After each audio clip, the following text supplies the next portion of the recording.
एक political party से जरूर होगा। ऐसी पार्टी जिसका लोकसभा में सिर्फ एक सांसद है, एक पूर्ण राज्य और एक केंद्र शासित प्रदेश में सरकार है, लेकिन फिर भी सियासत की सुर्खियां अक्सर उन्हीं से शुरू होती हैं। वो पार्टी कौन है, हमारे आज के मेहमान कौन हैं, यह बताने से बेहतर है मैं उन्हें अपने स्टूडियो में ही बुला लूं, क्योंकि आज हमारे पास है जोरदार सवाल और उनके पास है जबरदस्त जवाब भी। तो उधर देखिए, स्वागत करिए तालियों के साथ, हमारे स्टूडियो में कौन आ रहा है।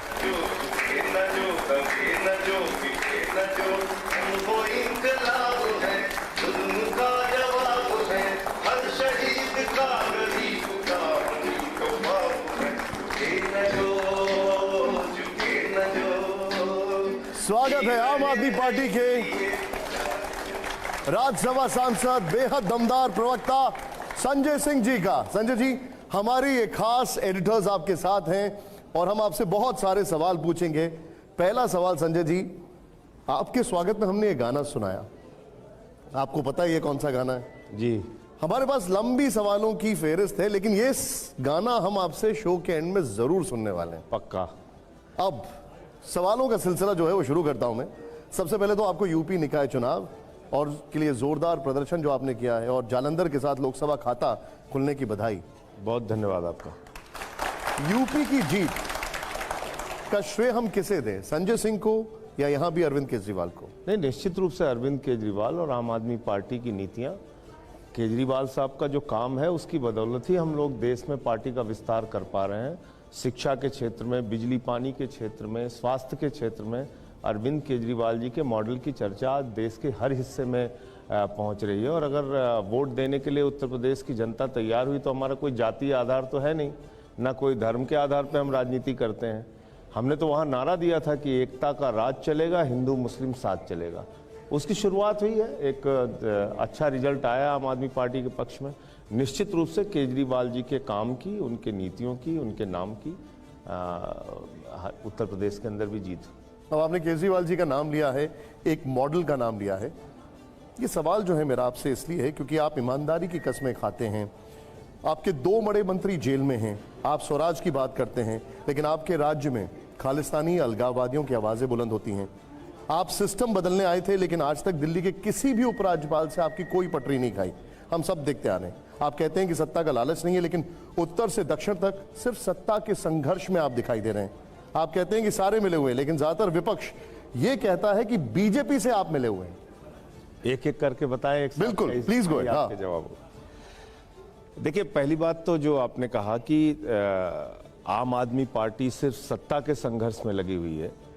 3 बार हम लोग दिल्ली का चुनाव जीते और किन परिस्थितियों में जीते आप सब लोग जानते हैं। 2013 में जब आम आदमी पार्टी को कोई गिनता नहीं था, एक वरिष्ठ नेता इस वक्त दुनिया में नहीं है, उन्होंने कहा था 6% वोट आ गए तो राजनीति छोड़ देंगे। उस समय जनता ने हमको 28 सीट दी और दिल्ली में हमारी सरकार बनी। 2015 में जब प्रचंड बहुमत से भारतीय जनता पार्टी जीत के आई थी, प्रधानमंत्री जी कई राज्यों के चुनाव जीत के आए थे और दिल्ली में उन्होंने कहा कि केजरीवाल तो बदनसीब है, इसको वोट मत देना। 67 सीटें लेके आए हम लोग। उसके बाद 62 सीटें लेके आए इस 2020 के चुनाव में। पंजाब में गए तो वहां पे 92 सीटें मिली। पहले जब 2017 में, उस वक्त मैं प्रभारी था, 20 सीटें मिली। इस बार 92 सीटें आम आदमी पार्टी को मिली। तो ये ऐसे नहीं है कि सिर्फ हम सत्ता का संघर्ष कर रहे हैं, हम अपने मॉडल को, अपने काम को, बिजली के, पानी के, शिक्षा के, स्वास्थ्य के मॉडल को पहुंचाने में सफल रहे हैं। अब आपने मंत्रियों का सवाल पूछा, ये बहुत अच्छा सवाल है। अभी एक शराब घोटाले की चर्चा की जाती है बार बार और जांच की बात की जाती है। वो जांच है क्या निशान जी? मैं पूछना चाहता हूं। 8 महीने 10 महीने हो गए उस जांच को करते हुए और उस जांच में निकला क्या अब तक? राजेश जोशी और गौतम मल्होत्रा की जमानत में। मैं ना संजय जी इस पे आऊंगा, आपसे डिटेल में सवाल पूछूंगा। अच्छा, नहीं आपने सवाल पूछा था, 1 मिनट दे दीजिए प्लीज। Okay okay okay. तो उस जांच में इन्होंने सबको गिरफ्तार कर करके जेल में डाला, सबसे बयान लिए और ईडी और सीबीआई ने बहुत सारे लोगों से गन पॉइंट पे बयान लिए। एक व्यक्ति है चंदन रेड्डी, उसके दोनों कान के पर्दे फाड़ दिए, उसने हाई कोर्ट तेलंगाना में केस किया हुआ है। समीर महेंद्रू का नाम लेके केजरीवाल जी के ऊपर आरोप लगाया कि समीर महेंद्रू ने जाके कोर्ट में कहा साहब हमसे जबरदस्ती बयान लिया गया, रिट्रैक्शन उसने दाखिल किया। अरुण पिल्लई ने कोर्ट में जाके कहा हमसे जबरदस्ती बयान लिया गया। आप मेरा केस ले लीजिए ना, ईडी ने मेरा नाम चार्जशीट में डाला और जब मैंने डिफेमेशन का केस भेजा, उनको नोटिस भेजा, तो मुझसे कह रहे हैं साहब गलती हो गई। ये क्या मजाक है सर? मतलब अजय सिंह का संजय सिंह हो सकता है, विजय सिंह का संजय सिंह हो सकता है, उन्होंने कहा कि राहुल सिंह का संजय सिंह कैसे हो सकता है? टाइपिंग एरर उन्होंने कहा। टाइपिंग एरर तो फिर कल को अगर नीरव मोदी की जगह नरेंद्र मोदी लिख गए तो बड़ी प्रॉब्लम हो जाएगी, फिर तो बड़ी समस्या हो जाएगी। अच्छा, तो मैं इसलिए कह रहा हूं कि ये कोई टाइपिंग एरर की बात नहीं होती। एक चार्जशीट आपने फाइल किया, वहां गलती हो गई, दूसरी चार्जशीट आपने सप्लीमेंट्री फाइल किया, वहां भी गलती हो गई, तीसरी आपने फाइल किया, वहां भी गलती। मैं 3 चार्जशीट तक चुप रहा, तीनों चार्जशीट में मेरे नाम डाले गए। उसके बाद जब मैंने डिफेमेशन का नोटिस भेजा तो कहने लगे साहब गलती हो गई है, जांच हो रहा है, मजाक हो रहा है। अच्छा, 14 फोन का क्या हुआ सर? आपने भी टीवी पे चलाया सर, मैं उस सारी डिटेल में मनीष आ रहा हूं। सिसोदिया के लिए कहा गया कि उन्होंने 14 फोन तोड़ डाले। मैंने सारी डिटेल आप लोगों के सामने रखी कि 4 फोन ईडी के पास, 1 फोन सीबीआई के पास, बाकी सारे के सारे फोन चल रहे हैं। ठीक है, आप कहिए तो लाके दे देंगे आपके ये टीवी जो आप स्टूडियो में। बात कर रहे हैं, ये सारे और ये सवाल, जांच चल रही है। ये सारे सवाल इत्मीनान से मैं आपसे पूछूंगा। मैं पहले पॉलिटिकल पार्ट को जरा पूरी तरीके से खंगालना चाहता हूं। आप लोगों ने कर्नाटक में चुनाव लड़ा, यूपी में शानदार जीत दर्ज की आपने, पंजाब में आपका उस तरीके से खाता भी खुला एक। मैं आपसे यह जानना चाहता हूं कि आम आदमी पार्टी 208 सीटों पर चुनाव लड़ती है, आपसे ज्यादा नोटा को वोट मिले, फिर हर सीट पर जमानत जब्त हो जाती है। आप कहते हैं कि कर्नाटक में काडर बन चुका है, 2 लाख से ज्यादा कार्यकर्ता हैं। हमने पूरा सम टोटल किया तो पता यह लगा कि कर्नाटक में आम आदमी पार्टी को कुल 2.25 लाख वोट मिले। कर्नाटक में बेहतरीन सवाल कोई हो नहीं सकता था। बहुत अच्छा सवाल आपने पूछा। ये तो आम आदमी पार्टी की बात आप कर रहे हैं। 2 राज्यों में हमारी सरकार है, 10 हमारे राज्यसभा के सांसद हैं, 1 लोकसभा में अब जीत गया, और इसके बाद आम आदमी पार्टी देश भर में चुनाव लड़के राष्ट्रीय पार्टी बन गई। ठीक है, दुनिया की सबसे बड़ी पार्टी की बात करते हैं, हमारी पार्टी की बात छोड़ दीजिए सर। दुनिया की सबसे बड़ी पार्टी है भारतीय जनता पार्टी, और 5 साल तक हमारे यशस्वी प्रधानमंत्री आदरणीय नरेंद्र मोदी जी देश के प्रधानमंत्री रहे, 14 से 19 तक, और 19 में आंध्र प्रदेश में चुनाव लड़े। कितना वोट मिला सर? 173 सीट में 173 की 73 सीट पे जमानत उनकी जब्त हुई। 0.84% उनका वोट शेयर था, और साथ ही साथ नोटा से कम वोट उनको भी मिले। उनसे किसी ने सवाल नहीं पूछा। मुझे शिकायत है इस बात की। मैंने आपसे जो उनसे सवाल, देश के यशस्वी प्रधानमंत्री ने 11 रैलियां आंध्र प्रदेश में की, 19 का चुनाव लड़ाया, 5 साल इतने लोकप्रिय नेता, और 0.84% वोट मिला। वो आएंगे तो ये निश्चित मानिए उनसे भी पूछूंगा। 173 सीट्स के ऊपर उनकी जमानत जब्त। आपका कर्नाटक में क्या हुआ? केरल सर 32 साल से चुनाव लड़ रहे हैं केरल में, हर चुनाव में उनकी जमानत जब्त होती है। आज तक सिर्फ 1 विधानसभा की सीट आई। हमसे इतनी शिकायत मत रखिए, आपकी ये शिकायत अगले चुनाव में दूर कर देंगे। लेकिन मैं आपसे कर्नाटका में जो हमारी कमी इस बार रह गई है, 5 साल और मेहनत करेंगे, रिजल्ट आएगा। संजय सिंह जो हैं वो कर्नाटक के नतीजों को कैसे देखते हैं? क्या संकेत मिल रहे हैं? कांग्रेस कहती है कि हम अकेले दम पर बीजेपी को हरा देंगे। देखिए, एक फिल्म आई थी दीवार, जिसमें अमिताभ बच्चन के हाथ पे किसी ने लिख दिया था मेरा बाप चोर है। कर्नाटक में गया प्रचार के लिए, और मैं आपको यकीन के साथ कह सकता हूं कि जिस जिले में हम लोग जाते थे प्रचार के लिए, हमारी पार्टी के लिए वोट नहीं दे रहे थे लोग। मैं चुनाव में होता है तो आदमी बोलता नहीं है, लेकिन ये हकीकत थी। हर आदमी एक ही बात कहता था, 40% कमीशन की सरकार, 40%। तो 40% कमीशन की सरकार दीवार फिल्म के अमिताभ बच्चन की तरह कर्नाटका सरकार के माथे पे लिखा गया था। ये एक तो सबसे बड़ी हार का कारण ये है। कांग्रेस पार्टी को जो नकारात्मकता थी भारतीय जनता पार्टी की सरकार की कर्नाटक के अंदर, उसके कारण से इतना बड़ा जनमत मिला है। क्या विपक्ष का सबसे बड़ा चेहरा अब कांग्रेस दिख रही है आपको कर्नाटक के बाद? देखिए, ये अभी कुछ भी कहना बहुत जल्दबाजी होगी, इसमें समय लगेगा और समय के साथ चीजें स्पष्ट हो पाएंगी। अभी आप तुरंत विपक्ष का सबसे बड़ा चेहरा किसी को घोषित कर दे, वो मेरे ख्याल से ठीक आकलन नहीं होगा। हमने देखा है कि 2018 में 3 राज्यों में कांग्रेस पार्टी जीत के आई थी, छत्तीसगढ़, मध्य प्रदेश, राजस्थान, और 2019 में बुरी तरीके से हार गई उन्हीं राज्यों में। तो जब आप 2024 का इलेक्शन लड़ेंगे, उस समय बिल्कुल कहानी अलग होगी और उसके लिए अलग से तैयारी करनी पड़ेगी। वो सफर इतना आसान नहीं है। चलिए, मैं 2024 की आपसे बात करूंगा। अभी आपने करप्शन का मुद्दा उठाया। सुप्रीम कोर्ट का फैसला दिल्ली सरकार के पक्ष में आया है, लेकिन हुआ यह कि फैसले के फौरन बाद ही सरकार ने उस अधिकारी को काम से बेदखल कर दिया जो शराब घोटाले के आरोपों की जांच कर रहा था। देखिए, ऐसा है, 8 साल में पहली बार हमको अधिकार मिला। 8 साल का लंबा संघर्ष और लड़ाई हुई, सुप्रीम कोर्ट में जाके हमें तब अब न्याय मिला। और कितने गतिरोध हमारे काम में लगाए गए। आप छोड़ दीजिए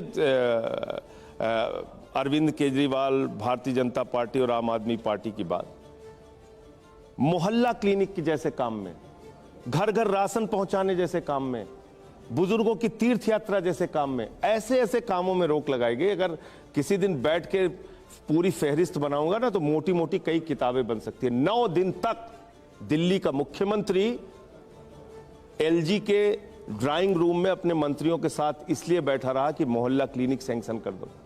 5 दिन तक हमारे 3 मंत्री अनशन पे बैठे रहे। ये छोटी पीड़ा की बात है। लेकिन संजय जी, हमारे 43 सुप्रीम विधायकों कोर्ट पे के फैसले के बाद फर्जी एफआईआर कर करके उनको संजय जेल जी, में डाला गया। निशान जी, आपको सुन के हंसी आएगी। संजय जी, सुप्रीम कोर्ट के फैसले के बाद आप सबसे पहला फैसला वो थोड़ी लेंगे जो किसी आरोपों की जांच कर रहा है, शराब घोटाले की जांच कर रहा है, उसी को हटा भाई, देगा। आपने तमाम अखबारों की खबर पढ़ी होगी। जिस व्यक्ति का नाम लिया जा रहा है, मैं उसके ऊपर तो आरोपों की लंबी फहरिस्त है। आपने क्यों बैठा रखा है ऐसे व्यक्ति को विजिलेंस में, जो खुद कई भ्रष्टाचार के मामलों में घिरा हुआ है? दूसरी बात, जब सर्विसेज हमारे पास आ गई, अगर हमको लोगों को स्थानांतरित करना है एक जगह से दूसरी जगह, एक आदमी जो लगातार अपनी मनमानी चल रहा है, एक ट्रांसफर किया, उस पर भी आप रोक लगाने को पहुंच गए, तो हम गए सुप्रीम कोर्ट। फिर आप अपनी पसंद के किसी अधिकारी से जांच कराएंगे तो फिर ट्रांसपेरेंसी कैसे बचेगी उसमें? ये आप कैसे कह रहे हैं कि हम अपने पसंद के अधिकारी से जांच कराएंगे? जांच शुरू भी नहीं हुई और आप पहले से ही मैं पूछ रहा हूं आपसे, ये मेरा सवाल है। मैं ये कह रहा हूं कि जिन लोगों के ऊपर खुद दाग है, उन लोगों को आपने ऐसी जगहों पे बैठा रखा है जो जांच की जिम्मेदारी लिए हुए। तो इसलिए हमारी, लेकिन फिर क्या हमारी सरकार, आप इसको जांच को एकदम सही तरीके से करवाएंगे? आपको शक क्यों हो रहा है? आप प्रतीक्षा कीजिए ना। सवाल पूछ रहा हूं बस। नहीं, मैं समझता हूं कि ये शक नहीं है, सवाल है, सिंपल सवाल है। नहीं, एकदम से हम जब सारे काम सही कर रहे हैं, वो भी काम सही करेंगे। ठीक है, अब मैं जरा हमारे एडिटर्स जो हैं उनसे सवाल ले लेता हूं। हर्षवर्धन जी। संजय सिंह जी, आपने अभी शुरू में एक बात कही और मुझे लगता है कि इससे तो हर कोई इत्तेफाक रखेगा कि आप कह रहे हैं हमारे पास हिंदू मुसलमान नहीं है, हमारे पास कुछ नहीं है, हम सिर्फ अरविंद केजरीवाल का एक मॉडल है। और सच भी है। उस आंदोलन को हम लोगों ने भी रामलीला मैदान में कवर किया, तो हम लोगों को भी लगता था कि एक अरविंद केजरीवाल जो किसी तरह की सुविधा नहीं लेगा, हर तरह से जो पारंपरिक राजनेता थे उनसे अलग वो दिख रहा है। हम घर नहीं लेंगे, हम गाड़ी नहीं लेंगे, हम बंगला नहीं लेंगे, और अचानक एक अरविंद केजरीवाल लोगों के सामने दिखता है जिसके घर में करोड़ों के पर्दे, करोड़ों की टाइल्स और जाने क्या क्या होते हैं। इसमें कोई बुराई नहीं अगर कोई अपने पैसे से खरीद कर करे, या कोई मुख्यमंत्री होता जो पारंपरिक राजनीति से आता। आपको नहीं लगता कि इस पर आम आदमी पार्टी जवाब नहीं दे पा रही है? देखिए, निश्चित रूप से आपके इस सवाल का मैं विस्तार से जवाब दूंगा, और मैं चाहता हूं कि एक कार्यक्रम टीवी 9 भारत पे सिर्फ इसी विषय पे रखा जाए और चर्चा करें हम लोग कि भारत के प्रधानमंत्री 8,400 करोड़ के 2 जहाज मंगाते हैं।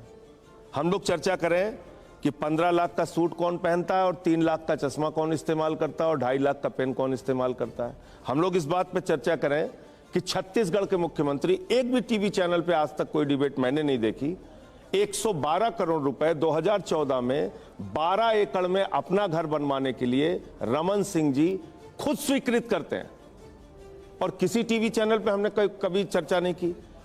3 घटनाएं हुई अरविंद केजरीवाल जी के घर में। एक, जहां वो जनता दरबार लोगों से मिलते थे, दूसरा उनके माता पिता जिस बेडरूम में सोए हुए थे, और तीसरा स्वयं केजरीवाल जी जिस कमरे में सोए हुए थे। उसके बाद ये घर बना, मुख्यमंत्री का आवास है, कोई उनका अपना निजी आवास नहीं है। अगर पूरे देश भर के मुख्यमंत्रियों के आवास पर प्रधानमंत्री के रहन सहन, सैकड़ों करोड़ में तो सिर्फ 1300 करोड़ का बता रहे हैं, 22,000 करोड़ का सेंट्रल विस्टा बन रहा है, 1300 करोड़ रुपए में प्रधानमंत्री जी का पूरा आलीशान मकान तैयार हो रहा है। हम ये कह रहे हैं कि आप केजरीवाल जी के बारे में पूछ रहे हैं, क्या भारत के प्रधानमंत्री अपने आप को कहते नहीं कि मैं एक बहुत गरीब, निर्धन, निरीह परिवार से आने वाला चाय वाला हूं? ये तो खुद प्रधानमंत्री का बयान है। तो इसलिए उस पे जिस दिन आप चर्चा करेंगे विस्तार से इस पे चर्चा करते हैं। लेकिन सवाल क्या है, मुद्दे इस वक्त क्या है? मुद्दा यह है कि मॉरिशस में एक पते पे 6 कंपनी बना के 42,000 करोड़ रुपए अडानी की कंपनी में लगाया गया। ये सवाल आपसे नहीं, मैं ये कह रहा हूं उसके टीवी चैनल्स पर बहस नहीं होती। बार बार ये कहते आए कि हम नहीं लेंगे, हम नहीं लेंगे। इतने का मकान, इतने का मकान, इस पे आरोप लग रहा है। देखिए, आरोप लगने के पीछे की वजह क्या है? अरविंद जी कहते रहे कि हम इन सारी चीजों से परहेज करते हैं, हम इन सारी चीजों से दूर रहेंगे, और उसके बाद ये सारी चीजें आती है तो बीजेपी कहती है कि 45 करोड़ रुपए अपने मकान पे खर्च कर दिए। मोदी जी ने आपसे कहा था कि 12-12 करोड़ की 6 कार हम अपने फ्लीट में चलाएंगे। निशान जी सिर्फ एक आदरणीय प्रधानमंत्री नरेंद्र मोदी जी ने ये बात कही थी कि 12-12 करोड़ की कार प्रधानमंत्री बनने के बाद मैं 12-12 करोड़ की 6 कार अपने इर्द गिर्द घुमाऊंगा, ऐसा मोदी जी ने कहा था। एक लाइन देखिए सर, जब आप ये कह रहे हैं ना, मैंने जब ये सवाल पूछा था तो आपसे कहा था कि आप जवाब नहीं दे पा रहे। मुझे आज उम्मीद थी, क्योंकि आप बोलते बड़ा जबरदस्त है, तो मुझे उम्मीद थी कि आप जवाब दे देंगे। लेकिन इतनी देर की बातचीत में आप एक भी लाइन उसका जवाब नहीं दे पाए। आप प्रधानमंत्री, मैं जवाब दे रहा हूं ना, मैं तो कह रहा हूं कि सेंट्रल विस्टा उसकी बात करने फंस गए हैं क्या? नहीं, मैं तो आपसे कह रहा हूं कि छत्तीसगढ़ के मुख्यमंत्री की कितने बार आपने सवाल पूछा है, चर्चा की? मैंने तो आपको आंकड़े बता दिए। रमन सिंह जी जब मुख्यमंत्री थे, उन्होंने अपने मकान के लिए 112 करोड़ रुपए सैंक्शन किया। कितने टीवी चैनल, 12 एकड़ में उनका मकान बना हुआ है। कितने टीवी चैनल पे बहस देखी हो आपने, बता दीजिए। यानी आप अरविंद जी के घर पर बात आप क्योंकि कितने लाखों करोड़ के घोटाले और करप्शन पे बात नहीं होती इस देश में। 11 लाख करोड़ रुपए चंद पूंजीपतियों का प्रधानमंत्री जी ने माफ कर दिया, उस पर बात नहीं होती है। एक मकान को मुद्दा बना के तमाम वास्तविक मुद्दों से ध्यान हटाना मैं समझता हूं ठीक नहीं है। बहुत सारे बड़े मुद्दे इस देश में हैं। अब कोई भी आपको इंटरजेक्ट नहीं करेगा, या मैं आपको एश्योर कर रहा हूं, लेकिन एक सवाल का जवाब दूसरे सवाल से दिया जा रहा है। अब आपके पास एकदम फ्री हैंड है। बंगले वाले मुद्दे पर मैं वापस आ रहा हूं, आपको जो जवाब देना आप दे दीजिए, क्योंकि हर्षवर्धन जी ने आपसे 2 बार सवाल पूछा, उसका जवाब वापस सवाल से आया इस पर, क्योंकि हर कोई जानना चाहता है इसका जवाब क्या है। अगर आप इस पर कोई जवाब देना, मैंने जवाब दे दिया, मैंने उसका जवाब दे दिया। मैंने ये दे दिया जवाब आपको कि 3 घटनाएं हुई थी, उसके बाद वो घर बना। मुख्यमंत्री का कोई निजी आवास नहीं है, जो भी मुख्यमंत्री बनेगा वहां पे आके रहेगा। और देश भर के मुख्यमंत्रियों की, भारत के प्रधानमंत्री की रहन सहन, घर, आवास, गाड़ी की फ्लीट, इस पे अगर आपको चर्चा करनी हो तो किसी दिन एक विस्तार से कार्यक्रम रखिए, हम लोग की तैयारी से आएंगे। और दूसरी बात मैं ऐसा मानता हूं कि अरविंद केजरीवाल के घर से बड़ा मुद्दा 42,000 करोड़ की लूट है, 11 लाख करोड़ की लूट है, 3.5 लाख करोड़ रुपए की लूट है। अरविंद केजरीवाल जी से बड़ा मुद्दा अग्निवीर है, महंगाई है, बड़ा मुद्दा है। कितनी चर्चा, कितनी बातचीत होती है, आप भी जानते हैं, हम भी जानते हैं। नहीं, मैंने शुरुआत उसी से की। अगर प्रधानमंत्री के घर पे, बुरा मत मानिएगा, एक दिन आप चर्चा कर लीजिएगा, 3 घंटे में यहाँ पे ईडी सीबीआई दोनों का नोटिस आ जाएगा। मैंने बुरा मत मानिएगा इस बात, 3 घंटे में यहाँ नोटिस आ जाएगा। ठीक है। प्रधानमंत्री के घर पर भी अगर ये आए कि वो अपने निजी सुविधा के लिए 8 करोड़ का पर्दा लगा रहे हैं और टीवी 9 शो आप करेगा, डिटेल, तो यही सवाल पूछिए। आप डिटेल निकालिए ना। लेकिन आप शीला दीक्षित क्या कहते थे, 12 एसी लगे हैं, 10 हर्षवर्धन जी डिटेल, आज आप बात ही नहीं कर, छत्तीसगढ़ से लेके आइए ना, तो करिए। हर्षवर्धन जी छत्तीसगढ़ से वो डिटेल लेके आइए। सर पीएम से बात करना। सर आप एक वरिष्ठ पत्रकार हैं, मैं कह रहा हूं, मेरा अनुरोध मानिए, 140 करोड़ रुपए कहां खर्च हुए उसकी डिटेल लेके आइए, एक कार्यक्रम उस पर भी करते हैं। अवधेश जी, हर्षवर्धन जी, अब किसी की कमजोर नस ज्यादा नहीं दबाना चाहिए, वो समस्या पैदा करती है। ये कमजोर नस है, क्योंकि संजय सिंह अपने समय छात्र जीवन से एक आंदोलन करने वाले हैं। कई मंचों पर हम पटना में और कई जगह हम लोग साथ रहे हैं। लेकिन मैं बस छोटे छोटे 2 सवाल है। पहला, आम आदमी पार्टी ये कहती थी कि हमारा विपक्षी एकता से कोई लेना देना नहीं है, हम बिल्कुल सिंगल चलेंगे, हमारी अपनी नीति है। जैसे जैसे ईडी, सीबीआई और न्यायालय का शिकंजा कसा है, आम आदमी पार्टी की भाषा बदलती चली गई है। तो यह माना गया है कि आम आदमी पार्टी चूंकि मान रही है कि लालू यादव की तरह, तेजस्वी यादव की तरह हम भी फंस रहे हैं और अकेले रहेंगे तो हम लड़ नहीं पाएंगे, तो एक न्यायिक लड़ाई को पॉलिटिकल लड़ना है, तो इसलिए आप विपक्ष के साथ चले जाइए। तो क्या यह सच है? और दूसरी बात जो आप कह रहे थे कि आपका नाम उस चार्जशीट में 3 बार है, 4थी बार में गलती हुई थी। किसी का चार्जशीट में नाम होना उसका अपराधी होना नहीं है, मैं नहीं कह रहा हूं कि अपराधी होना है, लेकिन आप क्या ये मानते नहीं है कि आप जब 3 अफसरों को धमकी दे रहे हैं कि आपको नौकरी करनी है कि नहीं करनी है, कल प्राइम मिनिस्टर नहीं रहेंगे तब आप क्या करेंगे? यही धमकी ओवैसी ने यूपी में दिया था। तो ये कौन सी पॉलिटिक्स है आम आदमी पार्टी की? ठीक है, सवाल जवाब दे। हाँ, ये अवधेश जी ने इतना शानदार सवाल पूछा है, मुझे लगता है इसके जवाब देने दीजिएगा, क्लैरिटी आएगी सबको। सर, ईडी की जांच हो रही है शराब घोटाले में। चंदन रेड्डी वो आम आदमी पार्टी का व्यक्ति नहीं है, उसके दोनों कान के पर्दे फाड़ दिए जाते हैं। मेडिकल रिपोर्ट है, आप कहेंगे तो मैं टीवी 9 भारत को भी दे दूंगा, सारे चैनल्स को दिया है। उसने हाईकोर्ट में जाके कहा कि मुझे मार के बयान लिया गया। अरुण पिल्लई ने कहा हमसे जबरन बयान लिया गया। समीर महेंद्रू ने कहा हमसे जबरन बयान लिया गया। ईडी की चार्जशीट जो आप कह रहे हैं कि 3 जगह हमारा नाम है, कैसे है? निशान जी संजय सिंह के साथ स्टूडियो से बाहर निकले, निशान जी संजय सिंह के साथ रेस्टोरेंट में खाना खा रहे थे, निशान जी को कल हमने कनॉट प्लेस में देखा, निशान जी ने हत्या कर दी। तो मेरी आपत्ति किस बात पे थी कि निशान जी ने हत्या कब की, ये बताओ। तब उन्होंने कहा नहीं साहब, गलती से लिख दिया, राहुल सिंह ने की थी, मैंने लिख दिया संजय सिंह। सवाल ये, इतने बेवकूफ ना हम है ना ईडी वाले हैं। अब मैं उस तरफ जा रहा हूं संजय जी, आपसे बहुत शॉर्ट आंसर्स लूंगा। मैं चाहूंगा जोरदार ताली हो जाए। रैपिड फायर राउंड में करने जा रहा हूं, थोड़ा जोश के साथ। आपको तस्वीरों में से संजय जी एक तस्वीर चुननी है। ये वाला में पास का ऑप्शन नहीं है, वो पास वाला ऑप्शन भी है, लेकिन आपको चुननी एक तस्वीर है। कुछ पे आप बोलना चाहे वो मैं आपसे पूछ लूंगा। तो हमारे रैपिड फायर राउंड में पहली तस्वीर दिखाइए जरा। देश के आदर्श जो हैं वो कौन हैं, महात्मा गांधी या भगत सिंह? संजय जी आपकी राय। नहीं, दोनों का बहुत योगदान है देश के। एक अहिंसात्मक, एक राष्ट्रपिता महात्मा गांधी, जिन्होंने अहिंसात्मक तरीके से इस देश के आजादी के आंदोलन में अपनी भूमिका निभाई, देश को लामबंद किया। शहीद आजम भगत सिंह ने युवाओं को प्रेरित किया, और उनका अपना रास्ता अलग हो सकता है, लेकिन वैचारिक प्रतिबद्धता देश की आजादी के प्रति जो उनकी थी, वो कभी जीवन में भुलाई नहीं जा सकती। इन दोनों के योगदान में कहीं कोई तुलना नहीं की जा सकती। एमसीडी के स्कूल में अगर फोटो लगेगी तो पहली किसकी लगेगी? ये एक दुष्प्रचार है हमारे खिलाफ। हमने कहीं फोटो गांधी जी की हटाई नहीं भाई, हमने भगत सिंह जी की और डॉक्टर अंबेडकर की फोटो लगाई है, हटाई नहीं है। ये बार बार एक बात कही जाती है। भगवंत मान जी के दफ्तर में अंबेडकर जी की और भगत सिंह जी की, गांधी जी की कोई फोटो नहीं। मैंने ये कहा कि जो कहीं भी अगर गांधी जी की फोटो थी, एक भी स्थान पे कहीं भी गांधी जी की फोटो हटाई नहीं गई। ये गलत प्रचार किया जाता है। अच्छा, गांधी जी की फोटो हमने रामलीला मैदान पर लार्जर देन लाइफ देखी थी, जब आप लोग सब नीचे बैठे हुए। अभी भी हम लोग गांधी जी ठीक है, प्रेरणा लेने। चलिए अब मेरा दूसरा सवाल, पहले जोरदार ताली हो जाए जवाब के लिए। संजय जी दूसरा सवाल है, थोड़ा सा ट्रिकी है, देखिएगा जरा, प्ले करिए इसको। यहां पर तस्वीर देखिए। ईमानदार कौन, सोनिया गांधी जी, लालू यादव जी, अखिलेश यादव जी? एक संजय जी। चलिए मैं थोड़ा इजी कर देता हूं, ज्यादा ईमानदार कौन है? ज्यादा ईमानदार कौन है? देखिए, इसमें मैं कोई सर्टिफिकेट देने वाला व्यक्ति, फिर भी बता दीजिए। मैं कोई सर्टिफिकेट देने वाला नहीं हूँ। चलो अपना पर्सनल ओपिनियन बता दीजिए। ईडी सीबीआई है, उनसे पूछिए। मेरे मैं कोई एक व्यक्ति। आपकी नजर में तीनों में ज्यादा ईमानदार कौन है? नहीं, मतलब निश्चित रूप से अगर आप बात करेंगे, सोनिया गांधी जी हैं, उनका अपना कांग्रेस पार्टी में जब से वो कांग्रेस की अध्यक्ष हैं, मैं समझता नहीं हूं कि कोई उन पे भ्रष्टाचार का आरोप रहा हो या कोई ऐसी बात हो। ठीक है, ठीक है। ये वैसे आपकी आवाज काफी नीचे चली गई थी, बट जोरदार ताली हो जाए इसके लिए।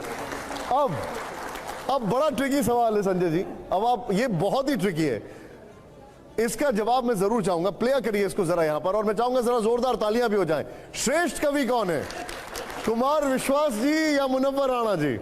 संजय जी। दोनों अच्छे कवि हैं। एक बताइए सर। देखिए, ये तो आप किसी में एक बता ही नहीं रहे। अब आप ऐसी चीजों में मुझे फंसा क्यों रहे हैं? चलिए अब मैं अगला सवाल बहुत इजी कर देता हूं, प्ले ऑन करिए। फिर 2 तालियां हो भाई इस जवाब के लिए।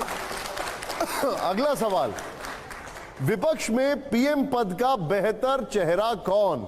अरविंद केजरीवाल जी, राहुल गांधी जी, ममता बनर्जी जी या नीतीश कुमार जी? एक। देखिए, आप चेहरे का सवाल कर रहे हैं, एक।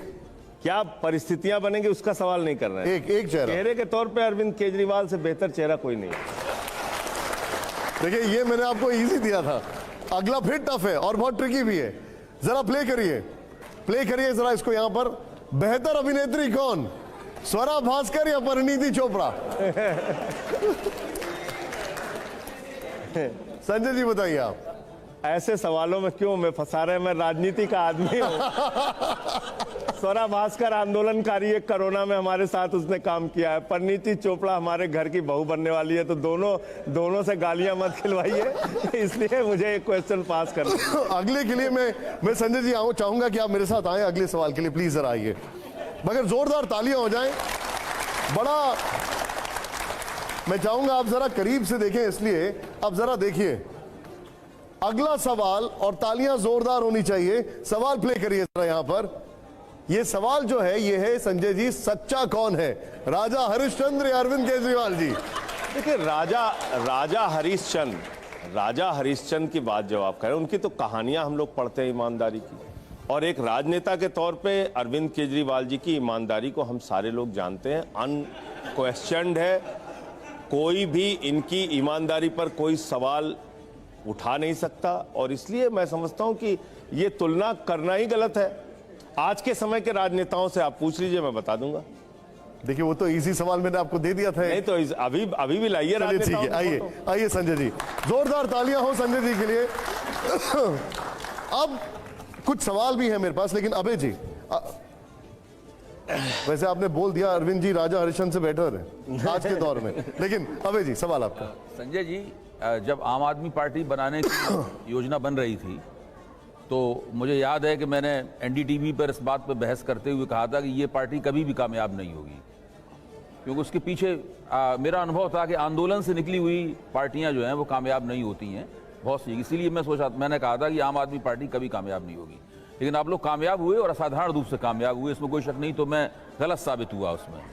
लेकिन एक बात तो मैंने देखी है कि विधानसभा चुनाव लड़ने की, जीतने की, या राज्यों की राजनीति में पैठ बनाने की मैं तो कुशलता आप लोगों ने हासिल कर ली है।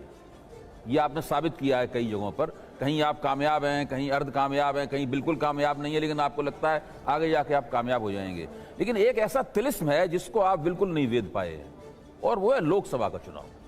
देखिए, मैं अगर थोड़ा पहले से शुरू करूं तो मैं समझता हूं कि इसका सबसे बड़ा कारण यह है कि अब लोग स्पष्ट बहुमत की सरकार चाहते हैं। एक अस्थिरता का माहौल लंबे समय तक इस देश के अंदर रहा, खास तौर से 90 के दशक में सरकारें बनती थी, गिर जाती थी। उसके बाद राज्य में कई सारी पार्टियां जन्म लीं, समाजवादी पार्टी, बहुजन समाज पार्टी उत्तर प्रदेश में, ऐसे ही बहुत सारे अलग अलग राज्यों में पार्टियां बनी। आरजेडी का उभार हुआ, जेडीयू का उभार हुआ, बीजेडी का उभार हुआ, तेलंगाना में टीआरएस का उभार हुआ, अभी राजशेखर रेड्डी जी की वाईएसआर की पार्टी का उभार हुआ। तो अलग अलग राज्यों में अलग अलग छत्र पैदा हो गए और वहां की राजनीति में उन्होंने अपनी पकड़ बनाई मजबूत। लेकिन जब आप लोकसभा के चुनाव को देखेंगे तो मैं समझता हूं कि राज्य के चुनाव में लोगों के वोट करने का पैटर्न अलग है, और लोकसभा के चुनाव में लोगों के वोट करने का तरीका और पैटर्न बिल्कुल अलग है। दिल्ली में हमको 67 सीटें देते हैं, लोकसभा में नहीं देते। अभी 62 सीटें हमारी आई हैं। अभी 2024 का चुनाव अगर सरकार के भ्रष्टाचार, उनके महंगाई के सवाल, उनके किसानी के सवाल, इन सवालों पर अगर वोटिंग हुई, तब तो विपक्ष की पार्टियां जहां जहां लड़ रही होंगी उनको फायदा होगा और जीतेंगे। और अगर ये चुनाव में मुद्दा नहीं बन पाया, जो अब तक मुद्दा रहा है वही मुद्दा रहा, नॉन इश्यूज ही अगर इश्यूज रहे, तो आप कह नहीं सकते कुछ। नहीं, ये तो बात आपकी सही है। लोकसभा और राज्य के चुनाव में अभय जी वोट करने का पैटर्न बिल्कुल अलग है। आपकी बात सही है कि स्प्लिट वोट की परिघटना आ गई है जी। तो मैं जानना ही चाहता हूं कि अगर आपकी पार्टी को वोटर लोकसभा लायक पार्टी नहीं मानते कि आप पूरे देश में चुनाव जीत के सरकार नहीं बना सकते, तो ऐसी पार्टियां फिर गठजोड़ राजनीति के जरिए लोकसभा के चुनाव में हस्तक्षेप करती हैं। अगर आप खुद नहीं अकेले जीत सकते तो आप गठजोड़ बना के जीतिए या गठजोड़ बनाने में सहयोग कीजिए, लेकिन आप वो करते हुए दिखाई नहीं पड़ रहे। नहीं, देखिए, ऐसा है कि ये जिम्मेदारी होती है जो बड़े राजनीतिक दल हैं उनकी। एक तरफ भारतीय जनता पार्टी, एक तरफ कांग्रेस पार्टी है। गठजोड़ की राजनीति को देश भर में कैसे विस्तार देना है, ये तो ये दो बड़ी पार्टियां अपने अपने जिन जिन दलों के साथ उनको जाना है वो तय करेंगी। हम तो किसी गठबंधन का हिस्सा है नहीं, ना यूपीए का ना एनडीए का। हम तो आपको सिर्फ इतना बता सकते हैं कि एक मुलाकात नीतीश कुमार जी की, जिस मीटिंग में भी मौजूद था, केजरीवाल जी से हुई उनके आवास पर। उसके बाद दोनों लोगों ने प्रेस में आके ये बयान दिया कि भाई मौजूदा जो सरकार चल रही है इसके खिलाफ सबको लामबंद होना चाहिए। संजय जी, किस रूप में होना चाहिए, कैसे होना चाहिए। क्या आप ये कहना चाह रहे हैं फार्मूला कि दिया है निशांत जी, ममता बनर्जी ने कर्नाटक चुनाव के बाद एक फार्मूला दिया है कि जहां जो ताकतवर है उसके मुकाबले दूसरी पार्टी अपना उम्मीदवार न खड़े करे। तो ये मैंने उस फार्मूला को ऐसे पढ़ा है, जहां जो ताकतवर है, तो इस फार्मूले के इर्द गिर्द आपको लगता है कि कुछ विपक्षी एकता बन नहीं, सकती है? निकल अभय जी निकल सकता है। मैं कह रहा हूं तो वो खुद ही तय करेंगे बैठ के कौन तय ताकतवर कैसे है। होगा, कहाँ कौन ताकत। लेकिन मैं कह रहा हूं- लेकिन मैं आपने कह रहा हूं- आपने जो अभी कहा, मैं कह रहा हूं इससे निश्चित रूप से इस फार्मूले से परिणाम निकल सकते हैं, लेकिन क्या इसके लिए जो दूसरी पार्टियां हैं वो तैयार होंगी? सबसे बड़ा सवाल ये है। आपने जो अभी क्या कांग्रेस पार्टी इस बात के लिए तैयार होगी कि जहां पे टीएमसी के प्रत्याशी चुनाव लड़ रहे हो वहां वो ना लड़े? क्या आरजेडी जहां लड़ रही हो या जेडीयू जहां लड़ रही हो वहां कांग्रेस ना लड़े? क्या इस पार्टी तैयार होगी कि जहां कांग्रेस के प्रत्याशी लड़ रहे हैं आप नहीं खड़ा करें? जिस दिन ये फॉर्मूला तय होगा और सामने आएगा, आप हमसे जवाब पूछिएगा, निश्चित रूप से आपके इस सवाल का जवाब देंगे। लेकिन आपने अभी कई बार ये कांग्रेस का फॉर्मूला नाम लिया तय तो हो। संजय जी, आपने कई बार कांग्रेस का नाम लिया। क्या आपको ऐसा लगता है कि आप ये मानते हैं कि 2024 के लोकसभा इलेक्शन में कांग्रेस का एक बिग ब्रदर रोल है, उसको एक्सेप्ट करना पड़ेगा ऑपोजिशन पार्टी को? बिग Yes, ब्रदर जितने भी role, alliance। Big brother role होना एक अलग बात है और निभाना एक नहीं, लेकिन आपको अलग लगता बात है कि रोल होगा उनका वो? देखिए, मैं बहुत स्पष्ट तौर पे कहना चाहता हूं कि अहंकारों से लवरेज पार्टी है कांग्रेस पार्टी। बुरा मत मानिएगा इस ठीक है। बात को, मैं एकदम खुले शब्दों में कह रहा हूं। उनके यहां किसी चीज को तय करना इतना मुश्किल का काम है। छोटा सा एमसीडी का उदाहरण मैं दे रहा हूं दिल्ली का। सारे नेताओं से बातचीत करने के बावजूद एक एमसीडी में जहां पे उनके 9 सीटें जीती थी, बीजेपी जीत जाए मंजूर है, लेकिन 9 सीटों का समर्थन हमको देने के लिए वो तैयार नहीं हुए। चंडीगढ़ आप देख लीजिए, चंडीगढ़ में मेयर का चुनाव था, मेयर के चुनाव में उनके पास 6 सीटें थी, वहां बीजेपी जीत जाए उनको मंजूर है, आम आदमी पार्टी ना जीतने पाए, वो 6 सीटों का समर्थन देने के लिए तैयार नहीं। एक भ्रमित, एक कंफ्यूज्ड, एक ऐसी पार्टी जिसको डिसीजन मेकिंग ना आए, तो फिर वो उसके साथ क्या अभी आप बात कर सकते हैं? ठीक है, इसलिए ज्योति ये इन चीजों पे उनको क्लियरिटी करनी पड़ेगी। बिग ब्रदर खाली कह देने से वो बिग ब्रदर थोड़ी हो जाएंगे। बिग ब्रदर के रोल के लिए दिल भी आपको बड़ा करना पड़ेगा। ठीक है। और कैसे आप सबको साथ ला सकते हैं उसकी योजना आपको बनानी पड़ेगी। ठीक है। संजय जी, हम भारतीय जनता पार्टी के बारे में कहते हैं कि जो भी उधर उस पार्टी के अंदर कोई भी काम हो, चाहे म्यूनिसिपल इलेक्शन का चुनाव हो या असेंबली का चुनाव हो या लोकसभा का चुनाव, पूरा क्रेडिट प्रधानमंत्री नरेंद्र मोदी को मिलता है। चाहे कुछ भी कोई भी काम हो, सेंट्रल विस्टा का हो, G20 का हो, वो तो खैर देश के प्रधानमंत्री हैं ही।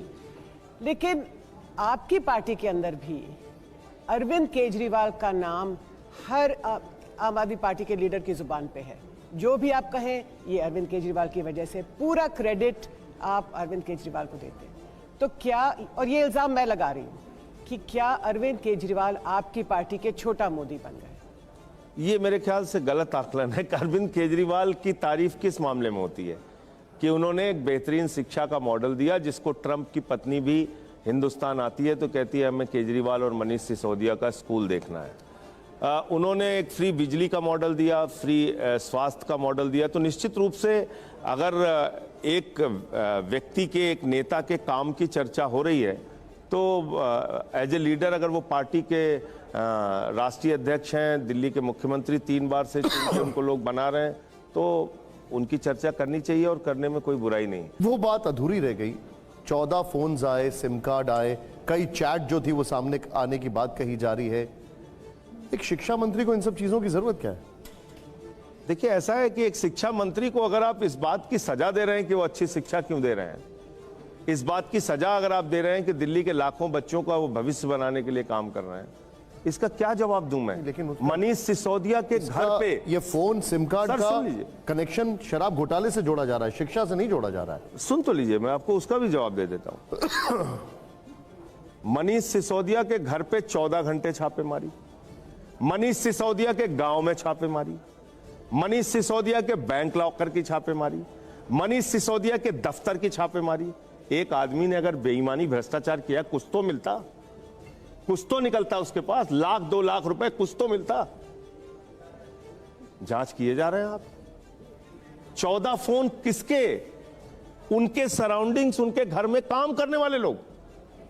एक घर में अगर एक डिप्टी चीफ मिनिस्टर है, उसके घर में 14 फोन आपको एक्टिवेट नहीं मिल सकते हैं। उसको बता दिया, तोड़ दिया, गायब कर दिया। लेकिन सर फर्जी नामों से सिम कार्ड लिया गया, यह आरोप लगाया जा रहा है। ओहो, मैं ये कह रहा हूं कि ये सिर्फ मनोहर कहानियां हैं, इसकी कोई सच्चाई नहीं है, इसमें कोई दूर दूर तक सच्चाई नहीं है। और सबसे बड़ा भुक्तभोगी मैं हूं, जो मैंने फिर इनको नोटिस दिया तो ठीक हुए, नहीं तो उठा के हमें भी अंदर कर देते। संजय जी आप मुझे बताइए, आप ब्रेकिंग न्यूज चलती रहती है। इस वक्त की बड़ी खबर आ रही है राउज एवेन्यू कोर्ट से। आपके पास कितने फोन है? एक शिक्षा मंत्री के पास 14 फोन, मतलब थोड़ा समझ नहीं है आता। ना, यही तो आपको बता रहा हूं। मैं आपके टीवी चैनल पे बैठा हूं, अभय जी बैठे हुए हैं, बहन जी हैं, हमारे साथ जावेद भाई हैं और सारे लोग हैं, अवधेश जी, सारे लोग हैं। और इस समय की आपकी सीडीआर की लोकेशन निकाल ली जाए तो निशान जी के पास 12-13 फोन हो गए, और इनका सबका जुड़ा लीजिए तो 100 फोन आपके हो गए फिर तो। ये है जांच, ये जांच है निशान जी। अब ये सवाल खड़ा होता है कि मनीष सिसोदिया जी को लेकर कहा जा रहा है कि उनकी जान को खतरा है, उनकी ये नैरेटिव चल रहा है कि उनकी जान को खतरा है। जेल प्रशासन जो है, हम सबको पता है कि वो आपका है। ये नैरेटिव कहां से आ गया कि उनकी जान को खतरा है? आप ही की पार्टी की तरफ से चलाया गया।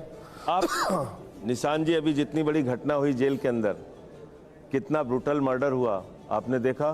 सर वो तो घटना कुछ और भी हुई थी, आप ही के मंत्री के पैर दबाए जा रहे थे, वो सब भी हो रहा था। सुन तो लीजिए जी। मैं ये कह रहा हूं कि ठीक है, आपने अच्छा एक मिनट, हमारे मंत्री का मजाक उड़ाया। एक मिनट रुकिए, मैं आपको एक संजय जी एक सेकंड, अब मैं थोड़ा सा आपको रोक रहा हूं, माफी चाहूंगा, लेकिन आइए जरा।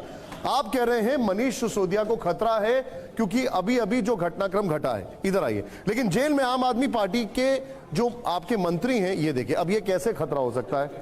ये देखिए, अब आप ये जेल प्रशासन आपके मंत्री की सेवा कर रहे हैं, वो जेल प्रशासन मनीष सिसोदिया के लिए खतरा कैसे हो सकता है? बता दूं आपको, प्लीज वेट। हाँ, वहां आके कि यहां आएंगे? मैं वहीं आ जाता हूं, चलिए बताइए। हाँ देखिए, ऐसा है कि सत्येंद्र जैन से एज ए मंत्री भी आप मिले होंगे। हाँ, कई बार मिले। मेरा आपको सुझाव है कि जब भी वो छूट के आए, एक बार आप उनको अपने स्टूडियो में बुलाएगा। आपको बहुत दुख होगा निशान जी, जो व्यक्ति अपने पिता की मृत्यु के बाद दूसरे दिन दिल्ली की जनता की सेवा के लिए निकल पड़ा था और जिंदगी मौत से बाहर आया। 37 किलो उसका वेट कम हो गया। 1 साल हो गए, अन्न का एक दाना लिया नहीं उस आदमी ने। ठीक है, नहीं, लेकिन देखिए, ये तो मुझे वक्त है। मैं ये कह रहा हूं आपसे कि किसी आदमी को बदनाम करने की आप खूब मुहिम चलाइए। मैं आपको व्यक्तिगत तौर पे नहीं कह रहा हूं, मैं भारतीय जनता पार्टी और मोदी सरकार को ये बात कह रहा हूं कि एक प्रताड़ना की, अत्याचार की एक इंतहा होती है, इंतहा होती है, वो पार कर रहे हैं आप। ये मत कीजिए, ये अच्छी बात नहीं। लेकिन संजय जी एक बात बताइए, एक आदमी मैं को, दो चीजों को एक तराजू में देखने की कोशिश कर रहा हूं। जेल प्रशासन आपका है, कोरोना के बाद कई मेडिकल कॉम्प्लिकेशंस में वो चल रहे हैं। जेल प्रशासन आपका है, अगर वो जेल प्रशासन आपके एक नेता की सेवा कर रहा है, तो वही जेल प्रशासन कैसे आपके एक और नेता की हत्या के उस सब में एकदम विफल हो जाएगा? वही हो जेल कैसे हो जाएगा? प्रशासन सत्येंद्र जैन से एक व्यक्ति को बात नहीं करने दे रहा है।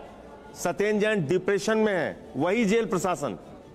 सर ये इसको आप हमारे अंडर में कह रहे हैं। ये आप जब बोल रहे हैं तो मैं ये वीडियो दिखा रहा हूं बगल में। हाँ ठीक है, मैंने देख लिया, वो वीडियो बहुत बार देखा जा चुका है और बहुत सारे मोबाइल्स में भी है। मैं आपको कह रहा हूं, वो मेडिकल ट्रीटमेंट पे हैं। जब वो जिंदगी मौत से बाहर निकले कोरोना के बाद, उनके साथ बहुत सारी कॉम्प्लिकेशंस हैं, काम कर रहे हैं। 1 साल से उन्होंने अन्न का एक दाना नहीं लिया है। 37 किलो उनका वेट कम हो चुका है। आप देखेंगे सत्येंद्र जैन को पहचान नहीं पाए। ठीक है, अब मैं आगे बढ़ता हूं। अब मेरा आपसे यह है कि सवाल किसी भी उपराज्यपाल से आपकी पार्टी की क्यों नहीं बनती है, क्या दिक्कत हो जाती है? अरे ये अच्छा मेरे लिए आप पूछ रहे हैं, और वो स्टालिन जो डीएमके के हैं तमिलनाडु में, उनको क्यों परेशान किया जा रहा है सर? उत्तराखंड की सरकार क्यों गिरा दी जाती है? अरुणाचल की क्यों गिरा दी जाती है? महाराष्ट्र की क्यों गिरा दी जाती है? राज्यपाल की क्या भूमिका है? मैं कह रहा हूं राज्यपाल की भूमिका पे तो सुप्रीम कोर्ट ने सवाल उठाया। जो फैसला बीजेपी के हक में गया, उस फैसले में भी उन्होंने राज्यपाल की संवैधानिक भूमिका पे सवाल उठाया। एलजी साहब चुने हुए व्यक्ति नहीं है। दिल्ली की जनता ने 67 सीटें 62 सीटें अरविंद केजरीवाल को दी। उनकी जवाबदेही है दिल्ली के 2 करोड़ लोगों के प्रति। आप कहेंगे हम डंडे से चलाएंगे, हम आपसे मिलेंगे नहीं। एक मुख्यमंत्री से 9 दिन ड्राइंग में बिठा के दिल्ली का उपराज्यपाल मिले नहीं, आप इसको छोटी बात मानते हैं क्या? और उसके बाद भी हम ही से सवाल पूछा जाएगा। हमारे 43 विधायकों पे फर्जी मुकदमे कर करके उनको समय समय पे जेल में डाला, बाद में वो कोर्ट से बरी हुए। हमारे मुख्यमंत्री के दफ्तर पे सीबीआई छापा मारा गया, राजेंद्र कुमार जी आज तक सस्पेंड चल रहे हैं, कोई साक्ष्य उनके खिलाफ नहीं मिला। मैं आपको एक रीजन और छोड़ दीजिए, आपको हंसी आएगी। एक हमारे विधायक हैं सोमनाथ भारती जी, उनका कुत्ता पकड़ने के लिए 40 दिल्ली पुलिस वाले गए थे। 40 कितने फुर्सत में, आप देखिए कोर्ट में मर्डर हो जा रहा है, उसको रोकने की फुर्सत नहीं है। सड़क पे गैंगस्टर के हमले हो रहे हैं, गैंगवॉर हो रहा है, उसको रोकने की फुर्सत नहीं। 40 पुलिस वाले कुत्ता पकड़ने गए थे, बड़ा सा बैन लेके। मैंने कहा क्यों पकड़ रहे भैया? बोले जबड़ा चेक करना है। अच्छा देखिए, तो आप जो बता रहे, एक बयान मैं आपको सुनाता हूं, और ये रीजन तो नहीं है और वो कि पति जो पत्नी आपके दोनों और साथ रह रहे उपराज्यपाल हैं। के बीच में तनाव होता है। संजय जी बयान सुनिएगा, प्ले ऑन करिए इसको जरा, और आप स्टूडियो में ऑडियो बढ़ाइएगा। बेगानी शादी में अब्दुल्ला दीवाना, ये एलजी कहां से आ गया? कौन है एलजी? कहां से आ गया एलजी?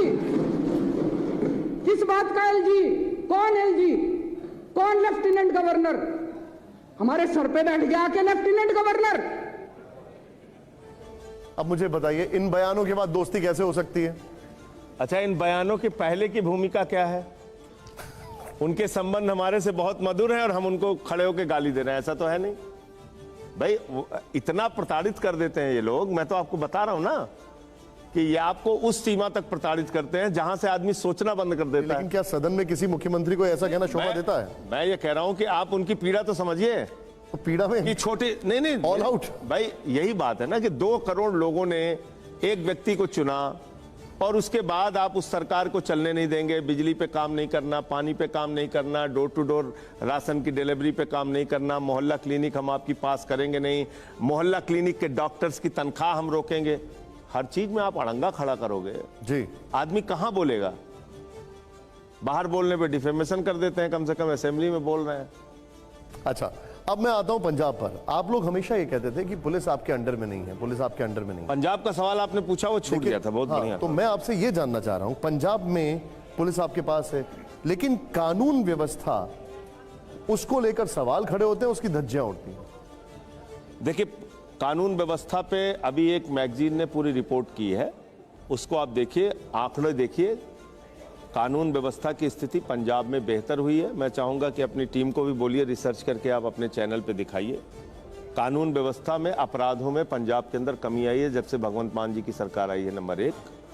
और दूसरी जो अमृतपाल की घटना हुई, इस घटना को जितना बुद्धिमत्ता के साथ, जितनी होशियारी के साथ, जितनी समझदारी के साथ अरविंद केजरीवाल, आम आदमी पार्टी जो पहले दिन से कहती आ रही है कि हम कानून व्यवस्था के मामले में कोई समझौता नहीं करेंगे, उसका उदाहरण भगवंत मान जी ने दिया है। संजय जी, अमृतपाल पर आप लोग रिएक्टिव थे। वो आप एक मिनट साहब, उस बंदे ने जाकर सबसे पहले थाने पे कब्जा कर लिया, अपने लोगों को छुड़ा लिया। वो अमृतपाल जाकर धमकाता रहता है सर, और आप बोल रहे हैं ठीक है वहां पर। माफ कीजिएगा, आपको समझ नहीं है पंजाब की। आप समझा दीजिए। मैं बता रहा हूं, मैं पंजाब का प्रभारी रहा हूं। थाने पे कब्जा करना सुन लीजिए, समझ है। सुन तो लीजिए। पंजाब एक बहुत ही सेंसिटिव स्टेट है। मैं वहां का प्रभारी रहा हूं। वहां का हिंदू हो, वहां का सिख हो, किसी कोई भी व्यक्ति हो, एक सामान्य व्यक्ति से लेकर बड़े से बड़ा व्यक्ति भी, श्री गुरु ग्रंथ साहब जी की जब बात आती है, कोई भी उनकी स्थान में जरा सी भी गलती और गुनाह नहीं कर सकता। वो क्यों उस दिन थाने पे ऐसा करने में कामयाब रहा? वहां के एसएसपी रो के बताए, वहां के पुलिस वाले रो के बताए कि हमारे ऊपर हमले हो रहे थे, लेकिन पालकी साहब लेके आए थे, इसलिए हम कुछ करने में असमर्थ थे। जब उनको करने का मौका मिला, वो काम करके दिखाया कि बगैर हिंसा के सारे लोगों की गिरफ्तारियां हुई। वहां के डीजीपी, वहां के मुख्यमंत्री भगवंत मान जी ने इतने शानदार तरीके से पूरी सिचुएशन को हैंडल किया है, जिसको पूरे दुनिया में उदाहरण देना चाहिए। सर लेकिन एक मैं गैंगस्टर, कह रहा हूं आपको, एक गैंगस्टर लॉरेंस बिश्नोई जेल में बैठ के धमकी देता है, सबको चुनौती देता है, ये आप क्या कहेंगे इस पर? अब उसकी जांच चल रही है, पता चलना चाहिए वो कहां का है, इंटरव्यू कैसा है, उस पर डीजीपी ने अपना बयान भी। अच्छा, अब पंजाब के एक पॉलिटिकल सवाल ये बताइए, भगवंत मान की बीजेपी वाले तारीफ क्यों करते हैं इतनी? भगवंत मान की बीजेपी वाले तारीफ करते हैं? मैं इस बात का मतलब ही नहीं समझ पा रहा। मैं सुना देता हूँ, एक बार आइए जरा। या एक चीज ये बताइए, सुन लीजिए, सुनाने के पहले सुन लीजिए। अच्छा चलिए बोलिए, आप पहले सुना दीजिए। हाँ। यहां सारे वरिष्ठ एडिटर्स बैठे हुए हैं।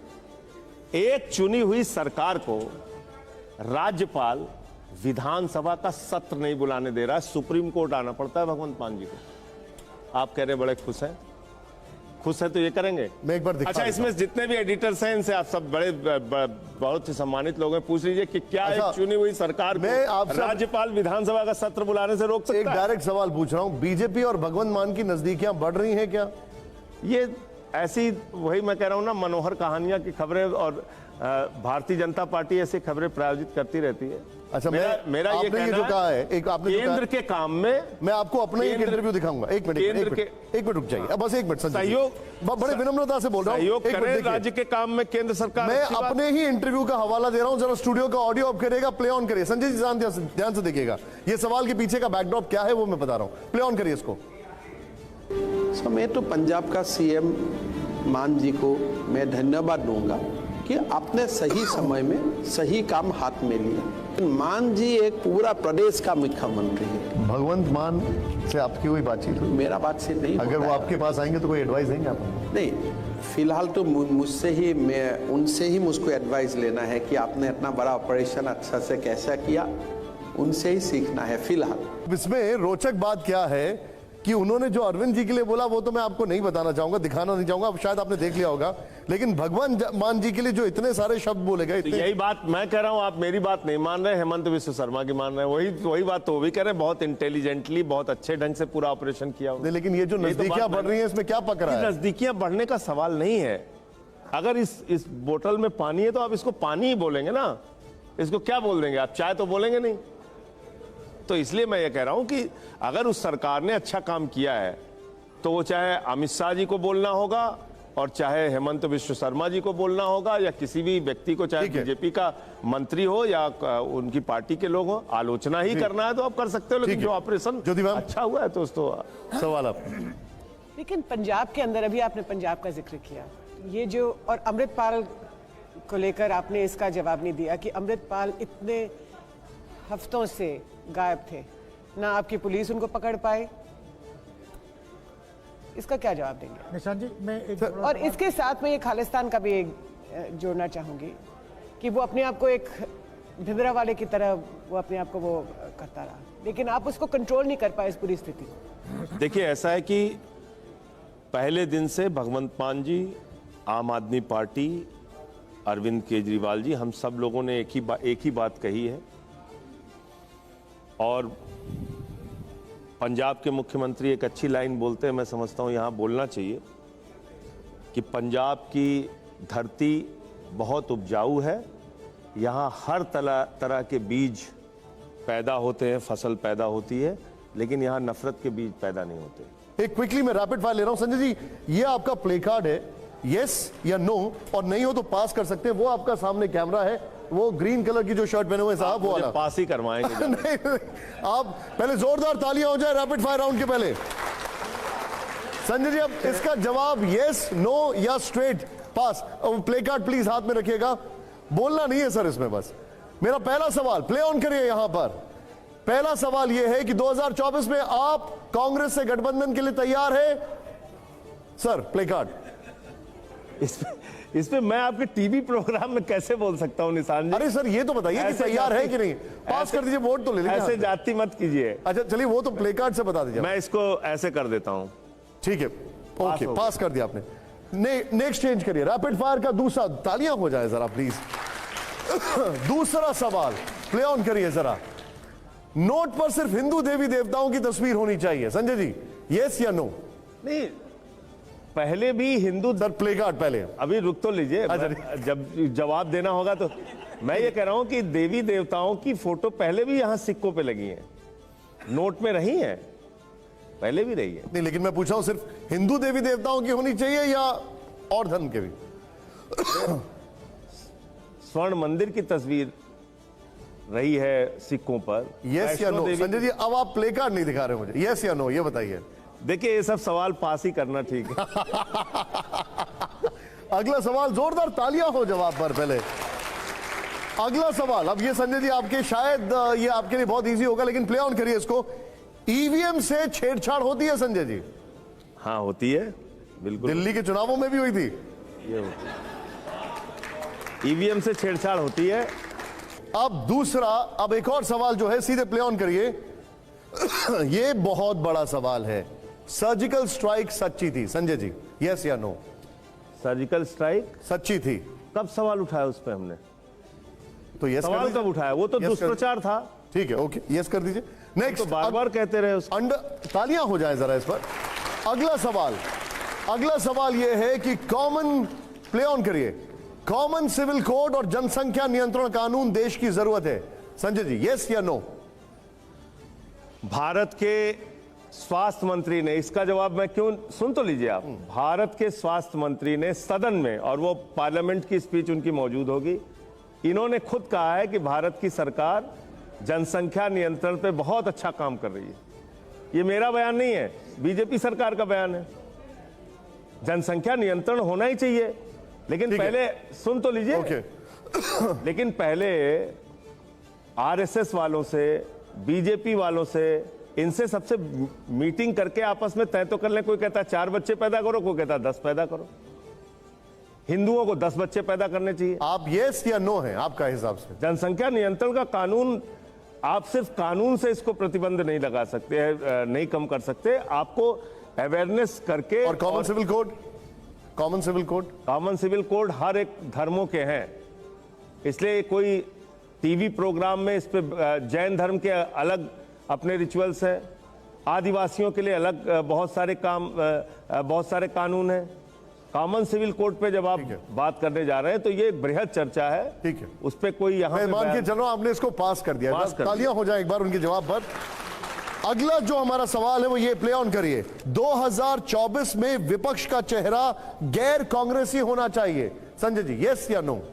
देखिए, ये जब तक तय नहीं होगा, जब तक कोई इस दिशा में बातचीत नहीं होगी, फिर मैं कह रहा हूं ये ऐसे क्वेश्चंस है जिसका जवाब टीवी चैनल के प्रोग्राम पे नहीं दिया जा सकता। ठीक है, गैर कांग्रेसी होगा या कांग्रेसी होगा, ये तो जब कोई गठबंधन की स्थिति बनेगी तभी उसमें तय हो सकता है। ठीक है, बहुत सारे लोग होंगे गठबंधन से चुनाव लड़ेंगे, बहुत सारे लोग होंगे गठबंधन के बाहर चुनाव लड़ेंगे, बहुत सारे लोग होंगे चुनाव के पहले गठबंधन बनाएंगे, बहुत लोग होंगे बाद में बनाएंगे। हालांकि मैं एक तो जोरदार तालियां हो जाए संजय जी के लिए, लेकिन आपने प्ले कार्ड सिर्फ 2 बार उठाया, बट कोई बात नहीं, जवाब आपके अच्छे थे। रुके न जो, झुके न जो, दबे न जो, मिटे न जो, हम वो इंकलाब हैं, जुल्म का जवाब है, हर शहीद हर गरीब का हमें तो ख्वाब है। रुके न जो, झुके न जो, जी रहे हैं इसलिए कि प्यार जग में जी सके, प्यार जग में जी सके, प्यार जग में जी सके।